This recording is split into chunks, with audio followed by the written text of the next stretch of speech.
Hi, Saturday lunch combo பார்க்கலாமா?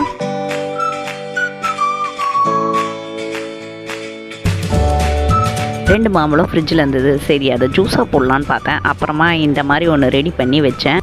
Mango Lissy ஐஸ்கிரீம்னு பேர் வச்சேன். அது தனியாக உங்களுக்கு ஷேர் பண்ணுறேன். ஸோ இதுதான் இன்றைக்கோட லஞ்ச் காம்போ. என்னென்னா, ஸோ இந்த மேங்கோ லஸ்ஸி பண்ணுறதுக்கு டைம் ஆச்சா. ஸோ கடைன்னு அவ்வளோ ஃபாஸ்ட்டாக பண்ணிட்டு இருந்தேங்க. உச்சி கொடுந்தா. ஸோ மைலேஷ் வந்து அன்றைக்கி சாட்டர்டே லீவ்னால சரி அவனுக்கு ஃப்ரைட் ரைஸ் மாதிரி பண்ணி கொடுக்கலான்ட்டு, அப்புறம் அந்த பேபி ஆள் வந்து ராணிப்பேட்டிலேருந்து வாங்கிட்டு வந்தேன். அதை வந்து ஃப்ரை பண்ணிடலான்ட்டு, எங்களுக்கு சிம்பிளாக வந்து ஒரு மோர் குழம்பு வச்சிடலான்ட்டு, ஆல்ரெடி ரசம் இருந்தது.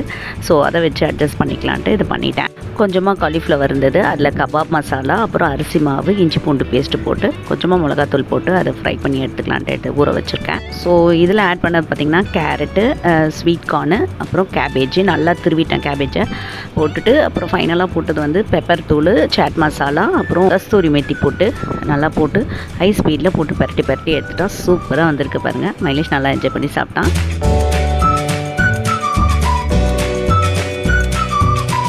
ஸோ அந்த பேபி ஆளுவை நல்லா தோசைக்கல்லில் கொஞ்சமாக காரம் போட்டு ஸ்லிம்மில் வச்சு எண்ணெய் ஊற்றி நல்லா ஸ்லிம்மில் வச்சு ஃப்ரை பண்ணி வதக்கி எடுத்துட்டேன்.